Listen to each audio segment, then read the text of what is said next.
So today our topic will be body fluids and circulation, and in this we will start with the body fluid. What is the major body fluid in our body?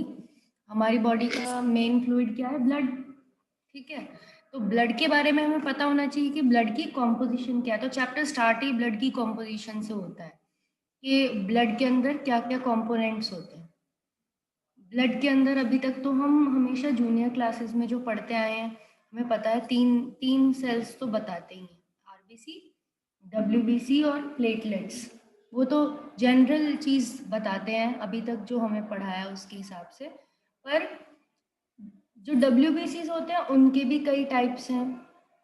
तो ज़्यादातर जो population देखी जाती है डब्ल्यूबीसीज की different जिसमें कई variety मिलती हैं, कई तरह की वैरायटी मिलती है, वो डब्ल्यूबीसीज में मिलती है. आरबीसी तो जनरल आरबीसी होते हैं जो कि मेन वर्क क्या है? ऑक्सीजन का ट्रांसपोर्ट करना. डब्ल्यूबीसी का मेन वर्क क्या होता है? इम्यून सिस्टम बनाता है. हमारा जो इम्यूनिटी है, हमारी जो लड़ने की शक्ति है, बाहर के किसी भी कोई भी फॉरेन ऑर्गेनिज्म हमारे कोई भी अटैक करता है तो बॉडी के पास भी तो एक शक्ति होती है कि उससे लड़ सके, तो वो डब्ल्यूबीसी से बनता है. और प्लेटलेट्स जो ब्लड क्लॉटिंग कराती हैं, ये भी हमने पढ़ा 10th क्लास में, हमें पढ़ाया था कि प्लेटलेट्स क्या करती हैं? ब्लड को क्लॉट कराती हैं.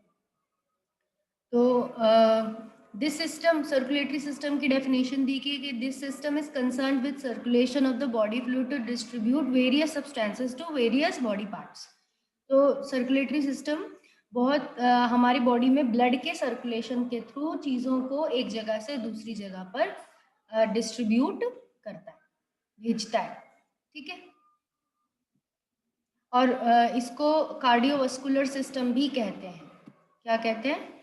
Cardiovascular system. Circulatory system is also known as cardiovascular. Cardio means related to the heart और vascular means related to blood vessels, क्योंकि हमारा खून जो है वो नसों के थ्रू ही बहेगा, बिना नसों के मतलब टिश्यूज के अंदर नहीं बहता. टिश्यूज के ऊपर जो है कैपिलरी आर्टरीज, ये जो हमारी वेन्स हैं, इनके अंदर ही ब्लड बहता है. मतलब हमारा किस तरह का सर्कुलेटरी सिस्टम है? क्लोज्ड, बंद है हमारा सर्कुलेटरी सिस्टम. तो इस और कौन कर रहा है ब्लड को पंप?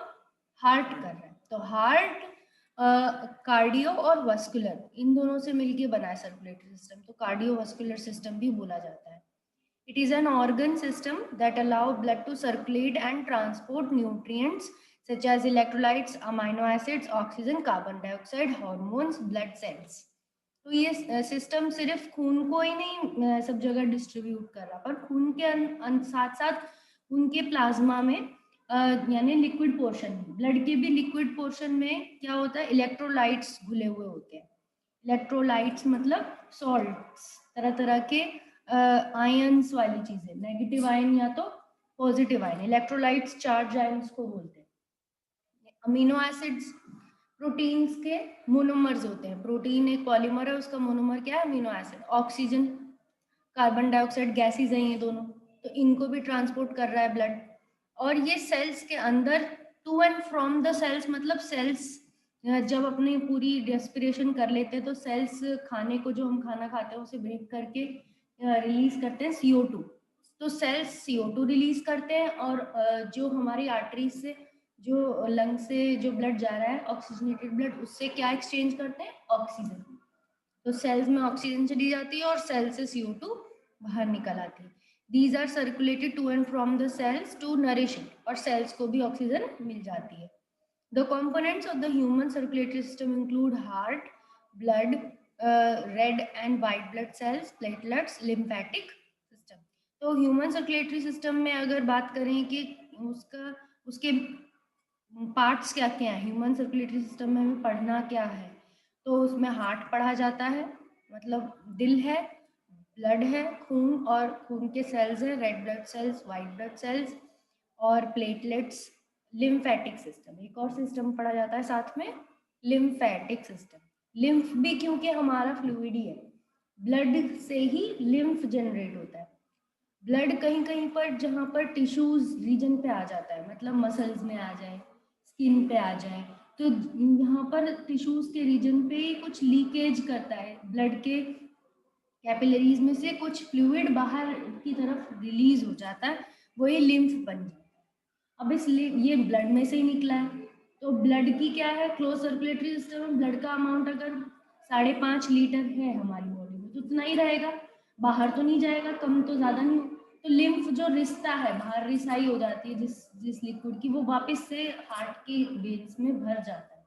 तो पर इसको लाना तो पड़ेगा, पूरे टिश्यूज में फैला हुआ होगा लिम्फ भी, कम से कम 1.5 लीटर या 2 लीटर लिम्फ हो जाता है, 3 litre blood, 1.5-2 litre lymph.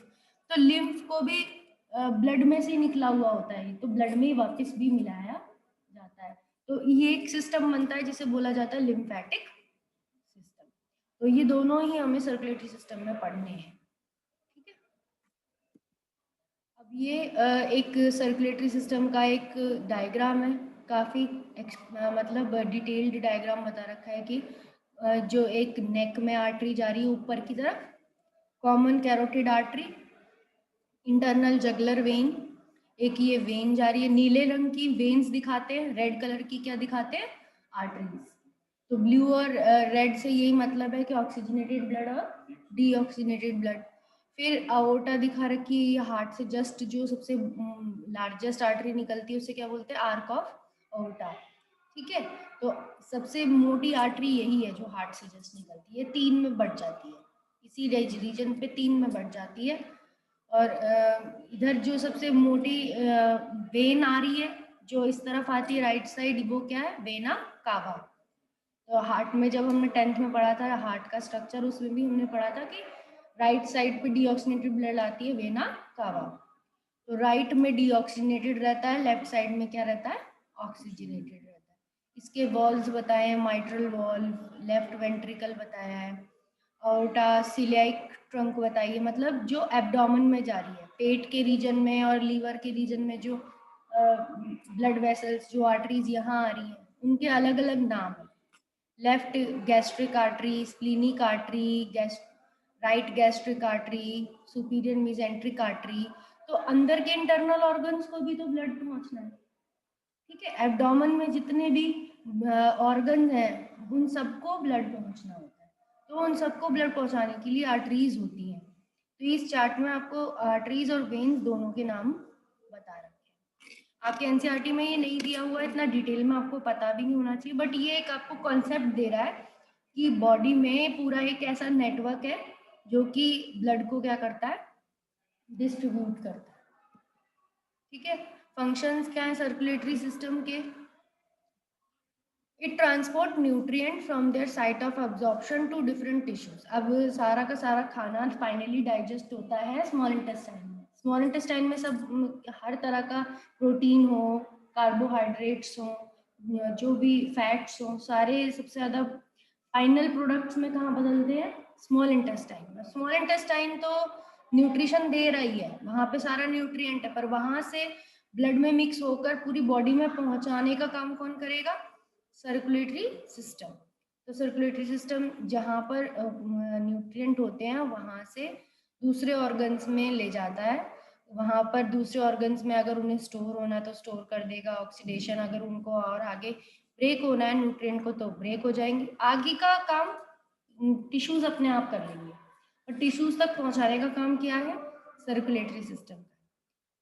It also carries the waste, ये जब न्यूट्रिएंट लेके जाता है तो ये वेस्ट भी लेके जा सकता है, जो सेल्स में जो भी वेस्ट जनरेट हो रहा है, मतलब बॉडी टिश्यूज में वेस्ट भी तो जनरेट हो रहा है, इतने सारे काम करते हैं बॉडी टिश्यू, तो वो कोई ना कोई वेस्ट जनरेट करते हैं, तो वो वेस्ट को भी वापस किस में डाल दिया जाता है, ब्लड में। और फिर ब्लड प्योरीफाई कौन कर देती है, किडनी।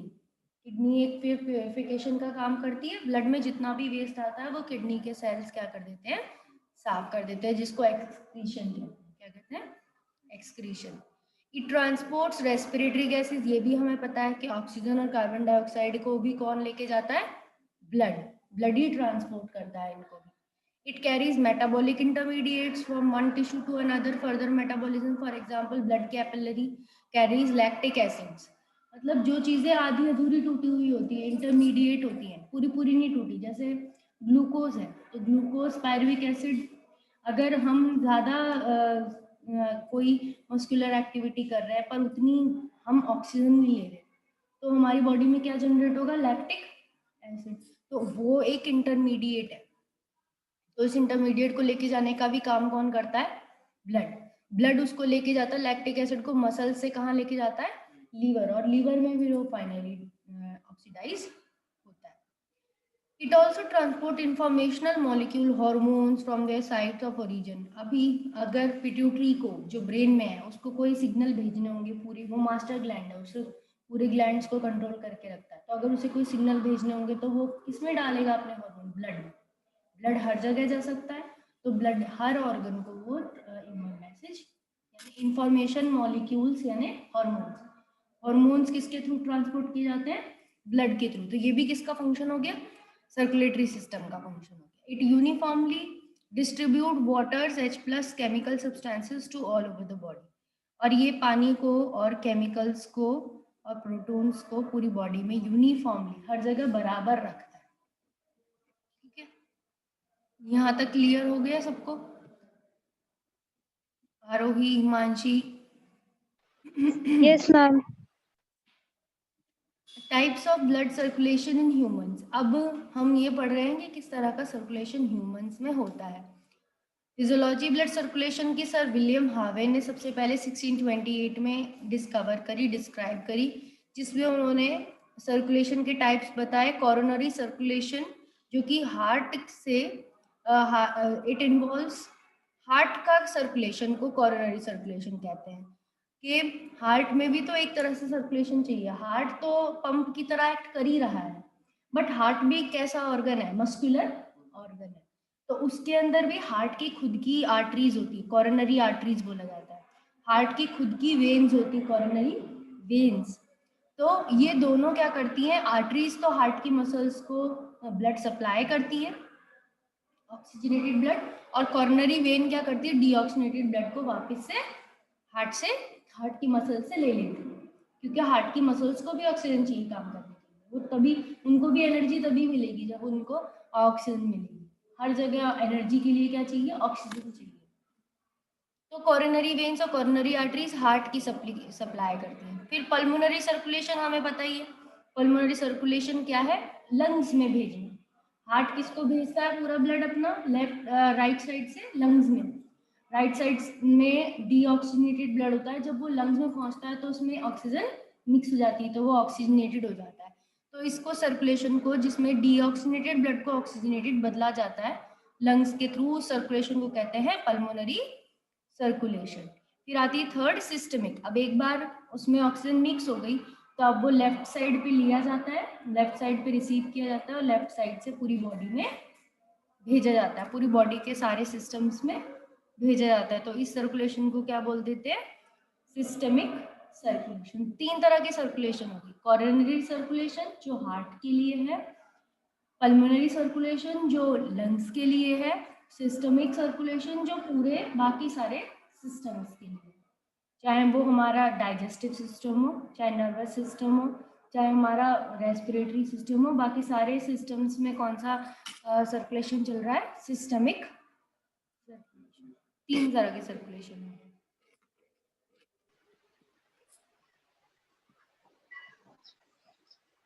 अब ब्लड की कॉम्पोजिशन, आर्टरीज की, ब्लड वेसल की वॉल्स बताई हैं, तीन ट्रिपल लेयर होती है ब्लड वेसल की वॉल। तो इसमें tunica adventitia, tunica media, tunica intima, बाहर वाली एडवेंटिशिया, मिडल वाली मीडिया, और इंटिमा सबसे अंदर वाली। ये ब्लड वेसल है, इसमें ये सारे क्या है, ब्लड सेल्स हैं। ये डिस्क शेप वाले रेड कलर के तो आरबीसी हैं, नीले से जो दिखाई दे रहे हैं वो क्या है, WBCs, जिनकी कोई शेप नहीं है, फ्रैगमेंट्स की तरह, टुकड़े टुकड़ों की तरह दिख रहे हैं, वो कैसे है, प्लेटलेट्स। और इसके अंदर कुछ ऐसा लिक्विड सा भी है बाहर की तरफ शेडेड में दिखा रखा है, वो क्या होगा, प्लाज्मा। प्लाज्मा क्या है, एक लिक्विड मैट्रिक्स होता है। प्लाज्मा एक येलो कलर का फ्लूइड है, जो कि जो प्लाज्मा है उसमें 55% तो ब्लड है और 90% प्लाज्मा का क्या है, पानी। ज़्यादा से ज़्यादा उसमें वाटर होता है, 6 to 8% उसमें क्या होते हैं, protein. Major plasma protein are fibrinogen, globulin, albumin. ये 3 प्रोटीन क्या है plasma protein, major plasma protein. Fibrinogen special clotting protein है जो क्लॉटिंग करने में मदद करता है, फिब्रिनोजन ये प्लाज्मा प्रोटीन है। ये नहीं होगा तो फिर क्लॉटिंग नहीं हो पाएगी, क्योंकि यही एक तरह से अपनी स्ट्रक्चर को चेंज करता है और क्लॉटिंग में एक प्लेटलेट प्लग बनाता है। ठीक है, सील जैसे लगा देते हैं हम, कहीं पे कुछ लीक हो जाएगा। क्लॉटिंग क्यों होती है? जब कहीं कट लग जाए, इंजरी हो जाए, ठीक है, चोट लग जाए, तो वहां पर ही जो खून का वो जो जमा होता है उसी तो क्लॉटिंग कहते हैं, जिससे खून निकलना बंद होता है। तो फिब्रिनोजन उसको करता है। फिब्रिनोजन ऐसा प्रोटीन है। ग्लोब्यूलिन आपके इम्यून सिस्टम में काम करते हैं, और एल्ब्यूमिन आपके ब्लड का पीएच मेंटेन रखते हैं। यहाँ पे दिया है fibrinogen play important role in blood coagulation मतलब clotting. Globulin are mainly involve in defence mechanism मतलब इम्यूनिटी डिफेंस, ठीक है।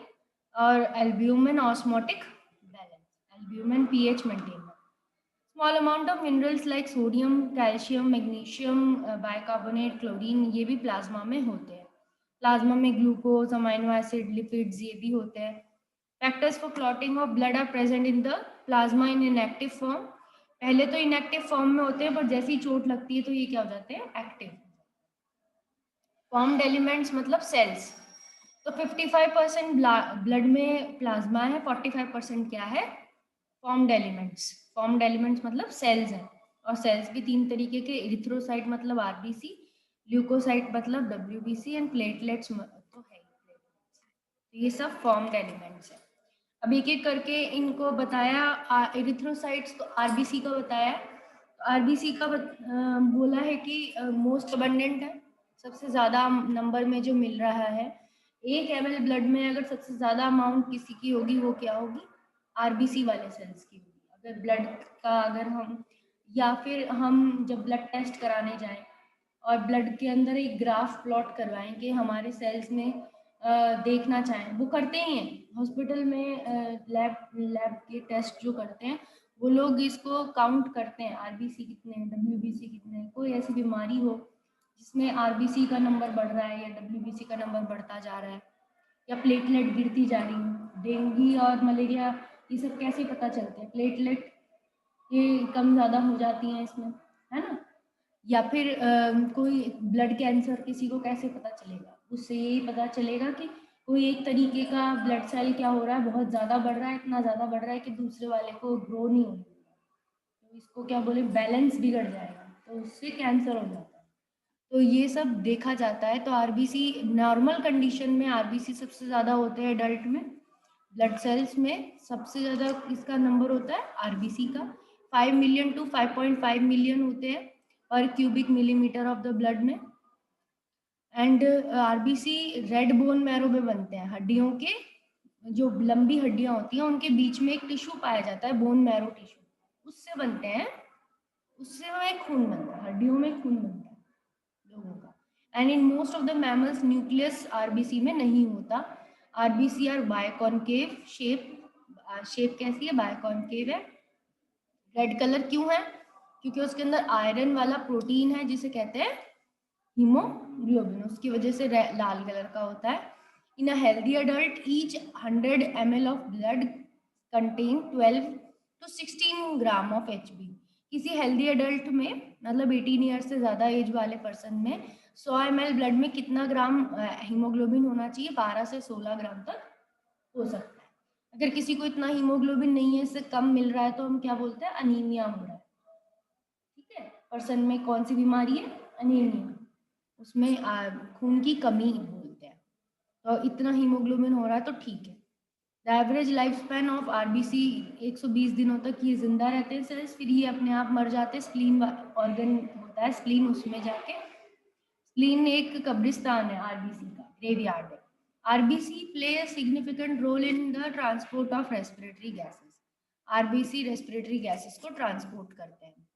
देन ल्यूकोसाइट और डब्ल्यूबीसीज, इनकी बारे में इंफॉर्मेशन दी हुई है कि डब्ल्यूबीसीज न्यूक्लिएटेड होते हैं, इनके अंदर न्यूक्लियस होता है। आरबीसी में न्यूक्लियस नहीं था। ये लेस होते हैं नंबर में, आरबीसी से इनका नंबर कम होता है। हेल्दी एडल्ट में 6000 से 8000 डब्ल्यूबीसी मिलेंगे पर क्यूबिक मिलीमीटर में, जो कि आरबीसी कितने मिल रहे थे, 5 मिलियन, वो 5.5 तक, ये 6000 से 8000 है बस। ल्यूकोसाइट जनरली कम देर के लिए जिंदा रहते हैं, इनकी लाइफ स्पैन क्या है, शॉर्ट लिव्ड है। There are two main category WBC, दो तरह के डब्ल्यूबीसी होते हैं, ग्रैन्युलोसाइट्स और ये ग्रैन्युलोसाइट्स। ग्रैन्युलोसाइट जिनके अंदर ग्रैन्यूल्स पाए जाते हैं, मतलब साइटोप्लाज्म में उनके कुछ पार्टिकल्स पाए जाते हैं जिन्हें ग्रैन्यूल्स बोलते हैं। तो ऐसे ऐसे जब हम स्लाइड बना के देखेंगे डब्ल्यूबीसी की, तो न्यूट्रोफिल, इओसाइनोफिल और बेसोफिल के साइटोप्लाज्म में हमें कुछ पार्टिकल्स मिलेंगे, ग्रैन्यूल्स मिलेंगे, इसलिए इन तीनों को ग्रैन्युलोसाइट बोला। और लिम्फोसाइट और मोनोसाइट के साइटोप्लाज्म बिल्कुल यूनिफॉर्म होगा, उसमें कोई भी पार्टिकल्स नहीं होंगे, इसलिए इन्हें क्या बोला, ए ग्रैन्युलोसाइट। इनके अंदर कोई भी ग्रैन्यूल्स नहीं है, ठीक है, कोई भी सर्कुलर या फिर कोई भी पार्टिकल इनके साइटोप्लाज्म में नहीं होते, प्लेन साइटोप्लाज्म होता है इनका, लिम्फोसाइट्स का और मोनोसाइट्स का। तो ये ए ग्रैन्युलोसाइट्स में होता है। अब न्यूट्रोफिल्स, मोनोसाइट्स और बेसोफिल्स, इन तीनों की फंक्शन बताएं कि न्यूट्रोफिल्स सबसे ज़्यादा अबंडेंट होते हैं। डब्ल्यूबीसी में सबसे ज़्यादा जो डब्ल्यूबीसी का टाइप पाया जाता है वो न्यूट्रोफिल ही होता है, 60 to 65% न्यूट्रोफिल होते हैं। मोनोसाइट्स क्या है, 6 to 8% होते हैं, ये सेकंड नंबर पे आते हैं। ये फैगोसाइटिक होते हैं। फैगोसाइटिक मीन्स जो फॉरेन ऑर्गेनिजम्स को खा सके, बैक्टीरिया को खा जाएगा, जो किल कर देगा दूसरे ऑर्गेनिज्म को, अमीबा की तरह। अमीबा जिससे सीडोपोडिया बनाता है और फिर अंदर लेता है अपने, तो वैसे ही डब्ल्यूबीसीज क्या, मोनोसाइट्स नाम के डब्ल्यूबीसीज फैगोसाइटोसिस करते हैं। बेसोफिल्स क्या है, बेसोफिल्स एलर्जी वाले को मीडिएट करने वाले सेल्स हैं। ये ऐसे सेल्स हैं जो हिस्टामिन, सेरोटोनिन, हेपारिन निकालते हैं और ये इन्फ्लेमेटरी रिएक्शन करते हैं। मतलब जैसे कि किसी किसी को हनी बी ने काट लिया, मधुमक्खी ने डंक, तो ये सूजन करेगा लाल रंग का यहाँ पे और खुजली करने लगेगा उसके, तो ये सब इन्फ्लेमेटरी रिएक्शन होते हैं। टेम्परेचर बढ़ा देगा उस एरिया का, गर्म हो जाएगा वो एरिया। तो ये कौन से सेल्स कर रहे हैं, बेसोफिल्स। इओसाइनोफिल्स क्या करते हैं, ये भी एलर्जिक रिएक्शंस करते हैं, ये 2 से 3% होते हैं। और लिम्फोसाइट्स मेन सेल्स हैं, ये 20 to 25% हैं। ये आपके बॉडी के इम्यून सिस्टम में सबसे ज्यादा जो रोल प्ले करते हैं वो लिम्फोसाइट्स प्ले करते हैं, ठीक है। नेक्स्ट प्लेटलेट्स, प्लेटलेट्स को थ्रोम्बोसाइट्स भी बोला जाता है। प्लेटलेट्स का दूसरा नाम क्या है, thrombocytes. Then they are called cell fragments produced from megakaryocytes, और ये सेल के फ्रेगमेंट्स हैं। एक बड़ा सा सेल होता है, नाम उसका दिया हुआ है मेगा कार्योसाइट। मेगा वर्ड मतलब, मेगा मतलब होता है बहुत लार्ज, तो एक साइज में बहुत लार्ज सेल होता है मेगा कार्योसाइट। उसके उसके टुकड़े, जैसे उसको किसी ने ब्रेक कर दिया हो, तो उसके फ्रेगमेंट्स को क्या बोला जाता है, प्लेटलेट्स या थ्रोम्बोसाइट्स। तो ये एक्चुअली में उसके ब्रेकिंग फ्रेगमेंट्स ही होते हैं। Megakaryocytes are special cells in the bone marrow. Usually 1 cubic millimeter of blood contains 1,50,000 to 3,50,000 platelets. ये भी, ये यानी एक सेकंड नंबर पे आ गए। सबसे ज्यादा तो कौन है, आरबीसी, सेकंड नंबर पे कौन है, प्लेटलेट्स, और थर्ड नंबर पे क्या है, डब्ल्यूबीसी नंबर में। तो ये 1,50,000 से 3 lakh, 3.5 lakh platelets 1 cubic millimeter में होते हैं। और अगर इनका 1,50,000 से कम होने लगे, प्लेटलेट्स का नंबर कम होने लगे, तो हम बोलते हैं कि कोई ना कोई बीमारी है, जैसे कि मलेरिया या फिर डेंगू का फीवर है, उसमें प्लेटलेट गिरती जाती है। प्लेटलेट ज्यादा गिरने से क्या होगा, क्या प्रॉब्लम हो सकती है कि क्लॉटिंग नहीं होगी। अगर बॉडी के अंदर भी अगर कोई दिक्कत है कहीं पर, या हमें बाहर ही चोट लग जाए, तो खून बहता रहेगा, तो हमारा खून ज्यादा ब्लीडिंग की वजह से क्या हो जाएगा, वीकनेस, मर भी सकते हैं ज्यादा खून बह जाए तो प्लेटलेट्स कम नहीं होनी चाहिए, एक रेंज के बाद नॉर्मल होनी चाहिए। तो फिर वो दवाई शुरू हो जाती है मलेरिया की या डेंगू की, तो फिर प्लेटलेट्स मैनेज हो जाती है। Platelet can release a variety of substances. Most of the substances are involved in blood coagulation. जो भी सब्सटेंस प्लेटलेट्स रिलीज कर रही हैं वो सारी चीजें ब्लड को क्लॉटिंग में हेल्प कराती है। ये इनका डायग्राम दे रखा है, रेड ब्लड सेल का, प्लेटलेट का, न्यूट्रोफिल्स का, lymphocytes, monocytes, eosinophils, basophils. Blood groups के बारे में बताया। ब्लड ग्रुप्स के बारे में सबको पता होना चाहिए क्योंकि ये बहुत आम बात है, सभी लोग ब्लड ग्रुप करवाते हैं अपना। आपको पता है आपका ब्लड ग्रुप? पता होना चाहिए क्योंकि कभी भी इमरजेंसी में ज़रूरत आप ही को ज़रूरत पड़ जाए या आपके किसी फैमिली मेम्बर को, तो आपको खुद भी तो पता होना चाहिए आपका ब्लड ग्रुप, तभी तो किसी को दोगे, खून चढ़ा सकते हैं या खून दे सकते हैं। तो A B O blood group, दो तरह के ब्लड ग्रुप के सिस्टम है, A B O blood group और आर एच सिस्टम्स। तो देयर आर टू सिस्टम्स।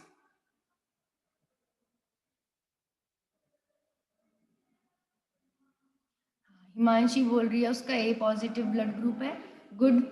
और मेरा ए बी पॉजिटिव है, मुझे भी पता है। तो सबको पता होना चाहिए। इंपॉर्टेंस ऑफ ब्लड ग्रुप क्या है? During blood transfusion the donor blood needs to be carefully matched with the blood of the recipient. जब भी किसी को ब्लड ट्रांसफर किया जा रहा है, किसी को ब्लड इमरजेंसी में जरूरी है, उसका ब्लड कम हो रहा है, तो उसको ब्लड चढ़ाना पड़ेगा। किसी की सर्जरी हो रही है, बहुत मेजर सर्जरी है, तो उसके बॉडी में कट लगेंगे, सर्जरी होगी, तो उसका हो सकता है ब्लीडिंग ज़्यादा हो जाए, तो उसको ब्लड चढ़ाने की ज़रूरत पड़ेगी। तो तब क्या होगा, जो भी उसका डोनर होगा उससे और रिसीवर दोनों का ब्लड ग्रुप क्या होना चाहिए? मैच होना चाहिए। अनमैच अगर चढ़ा देंगे तो अंदर बॉडी के अंदर क्या हो जाएगी, जगह जगह पर क्या हो जाएगी? क्लम्पिंग, क्लॉटिंग हो जाएगी। अंदर भी क्या हो जाएगी? क्लॉटिंग हो जाएगी। और डब्ल्यूबीसी आरबीसी क्या हो जाएंगे? खत्म हो जाएंगे। तो ऐसा ब्लड चढ़ाने का क्या फायदा जो बॉडी के अंदर जाके खराबी हो जाएगा? तो ऐसे चढ़ाने का कोई फायदा ही नहीं है। तो मैच करके चढ़ाना पड़ता है। तो blood group O can be donated to person with any other blood groups and hence an individual with O group is called universal donor. O blood group किसी को भी चढ़ा सकते हैं, तो O वाले को बोला जाता है universal donor. A person with AB blood group can except blood from all blood groups. और AB वाला ब्लड ग्रुप किसी से भी ब्लड ले सकता है, इसीलिए वो यूनिवर्सल एक्सेप्टर होता है। AB वाला किसी से भी ले सकता है और O वाला किसी को भी दे सकता है। तो एक यूनिवर्सल डोनर है और एक यूनिवर्सल रिसीवर है, रिसिपिएंट। ठीक है, तो ये इसका है। अब ये इसका कॉन्सेप्ट है कि हम कब बोलते हैं कि ए ब्लड ग्रुप है, कब बोलते हैं बी ब्लड ग्रुप है, कब ए बी बोलते हैं और कब बोलते हैं ओ है। नीदर ए और बी, तो लास्ट वाला क्या है? ओ। ठीक है, तो ये चार्ट आपको बताता है अगर ब्लू कलर की शुगर्स आरबीसी के मेम्ब्रेन पे होती हैं, ब्लू कलर की शुगर्स, तो यहाँ पे ब्लू से रिप्रेजेंट करा है। आप कोई भी और रंग से भी बता सकते हो। कहने का मतलब ये है कि ए ब्लड ग्रुप वाले में आरबीसी पे एक स्पेशल तरह की शुगर होती है जिसे बोलते हैं ए टाइप शुगर। तो इसीलिए ब्लड ग्रुप का एंटीजन ए होने की वजह से, उस शुगर की वजह से ब्लड ग्रुप भी ए हो जाता है। एक्चुअली में ब्लड ग्रुप्स एंटीजन की वजह से होते हैं। तो antigen A makes the blood group A. अगर ट्राइंगल वाले, ऐसे पर्पल जैसे ट्राइंगल वाले आपके एंटीजन्स हैं, तो वो बी एंटीजन्स हैं। जिस आरबीसी पे बी एंटीजन मिलेंगे यानी उसका ब्लड ग्रुप क्या रहेगा? B blood group. ठीक है, और जिस पे दोनों मिलेंगे, ए वाला भी शुगर मिल रहा है, बी वाला भी मिल रहा है, तो उसका ब्लड ग्रुप क्या हो जाएगा? A B. ठीक है, जिस पे एक भी शुगर नहीं मिलेगी, बिल्कुल बिना किसी एंटीजन के होगा, तो वो कौन सा हो जाएगा? टाइप ओ। ठीक है, तो ये चार तरह के ब्लड टाइप हो जाते हैं। Type A can not have B और ए बी ब्लड ग्रुप। और ये कौन? ए वाला ब्लड ग्रुप किससे ब्लड नहीं ले सकता? ये बी से भी नहीं ले सकता और ए बी से नहीं ले सकता। ये सिर्फ दो से ले सकता है, या तो ये ए से ही लेगा या तो ओ से। टाइप बी वाला लास्ट कॉलम में, लास्ट रो में जो दिखा रखा है, ब्लड टाइप बी, ये ए से नहीं ले सकता और ए बी से भी नहीं ले सकता। B can take only from the B and O. A B can have any type of blood. तो ए बी किसी से भी ब्लड ले सकता है। ऊपर आप देखोगे इसी रो के ऊपर इसमें कोई भी एंटीबॉडी नहीं है, क्योंकि ये इसीलिए हर एक से ब्लड ले सकता है बिकॉज इसके अंदर प्लाज्मा में कोई भी एंटीबॉडी नहीं होती। तो इसीलिए ये यूनिवर्सल रिसीवर है। और वहीं पर आप बीच वाली येलो वाले कॉलम्स में जब आप देखोगे तो ए ब्लड एंटीजन ए में ए ब्लड ग्रुप वाले पर्सन के प्लाज्मा में एंटीबॉडी बी होती है, ठीक है। तो एंटीजन ए वाले ब्लड ग्रुप के प्लाज्मा में अपोजिट एंटीबॉडीज होती है, एंटीबॉडी बी। और एंटीजन बी वाले यानी बी ब्लड ग्रुप के पर्सन में एंटीबॉडीज कौन सी होती हैं? ए बी वाले में कोई भी एंटीबॉडीज नहीं होती और ओ वाले में दोनों एंटीबॉडीज होती हैं, ए भी होती है और बी भी होती है। तो ए बी वाला इसी वजह से किसी से भी ब्लड ले सकता है क्योंकि एंटीबॉडीज नहीं है उसके अंदर कोई भी। तो उसके पास चाहे ए ब्लड ग्रुप वाला आ जाए या फिर बी ब्लड ग्रुप वाला आ जाए, वो किसी से रिएक्ट नहीं करेगा। एक्चुअली में ये एंटीबॉडीज देखो, तुम देखोगे एंटीबॉडी ए क्या है, ये गोल जो नीले वाली शुगर्स हैं उनकी अपोजिट शेप में है। एंटीबॉडीज एंटीजन को कवर करती हैं क्योंकि ये एंटीजन ए है, उसकी एंटीबॉडीज है। तो देखो इसका शेप देखोगे ऊपर से राउंड है। तो एंटीबॉडी ए, अगर हमने बी ब्लड ग्रुप को ए ब्लड ग्रुप चढ़ा दिया, मान लो और सपोज हमने ए ब्लड ग्रुप चढ़ा दिया बी वाले को, तो क्या होगा, ये आपस में क्या कर लेगी, रिएक्ट, और ब्लड को क्या कर देगी, ब्रेक कर देगी, तोड़ देगी। ऐसे ही अगर बी वाले पर्सन को हमने क्या चढ़ा दिया, ए ब्लड ग्रुप चढ़ा दिया, तो क्या करेगा, बी वाला पर्सन के अंदर एंटीबॉडी है तो वो उसको ब्रेक कर देगी। तो मतलब अपोजिट एंटीबॉडीज का मतलब है कि ये दूसरा ब्लड ग्रुप ले ही नहीं सकते। ये या तो ये बी वाला सिर्फ बी से ले सकता है या तो ओ से ले सकता है, इन दोनों से ले सकता है। और ओ ब्लड ग्रुप क्या है, type O can only have O blood group. O वाला हमेशा किससे ले सकेगा, ब्लड ओ से ही ले सकेगा। ये यूनिवर्सल डोनर है, दे सबको सकता है पर ले किसी से नहीं सकता। दे इसीलिए सकता है इसके पास कोई भी एंटीजन नहीं है। तो चाहे ए वाले में डाल दो इसे, चाहे बी वाले में डाल दो, तो एंटीबॉडीज होने से भी क्या होगा, इसके ऊपर सरफेस पे कोई भी शुगर्स है ही नहीं, तो इसको कोई भी एंटीबॉडी पकड़ ही नहीं पाएगी। तो ओ वाला दे सबको सकते हैं, ओ वाला ब्लड किसी को भी चढ़ा सकते हैं। It can be donated to anyone, क्योंकि इसके सरफेस पे कोई भी एंटीजन्स नहीं होते जो एंटीबॉडी से रिएक्ट करें, ठीक है। बाकी सबको सेम ही भेजना होता है, ए वाले को ए ही भेजना है या ओ दे सकते हैं, बी वाले को बी दे सकते हैं या ओ दे सकते हैं। ए बी वाले को क्या कर सकते हैं, ए बी वाले को भी can have any type of blood, इसको कोई भी ब्लड दे सकते हैं ए बी वाले को, ठीक है। It can have any, it is the universal receiver. अब ये चार्ट आपको समझ लिया। और RH ग्रुपिंग पॉजिटिव और नेगेटिव देती है। RH ग्रुपिंग से क्या पता चलता है, पॉजिटिव या फिर नेगेटिव।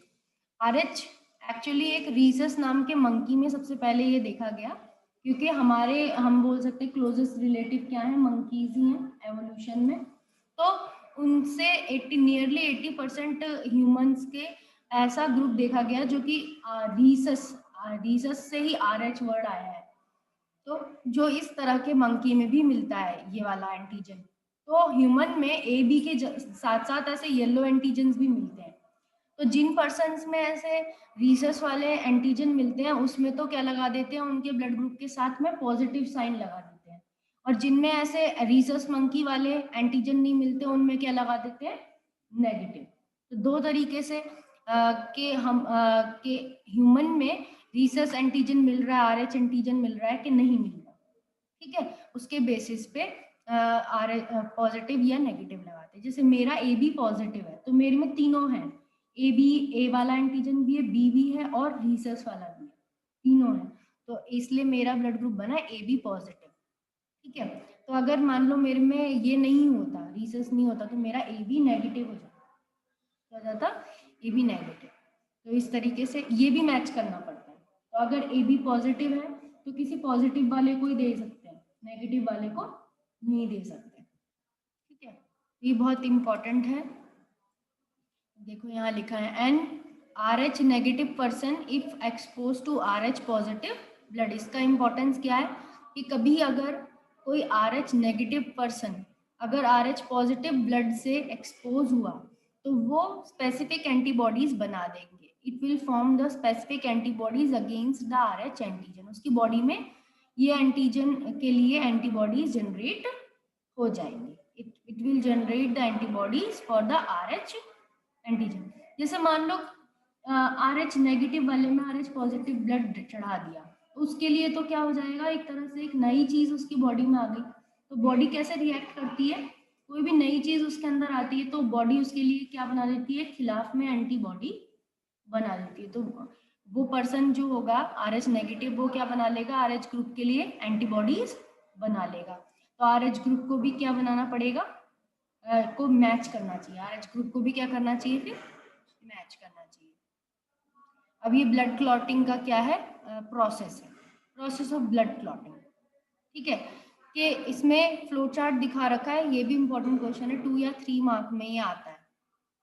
ठीक है, जैसे मान लो सबसे पहला स्टेप क्या है, injured tissue and platelets release the clotting factor, prothrombin activator and calcium ions.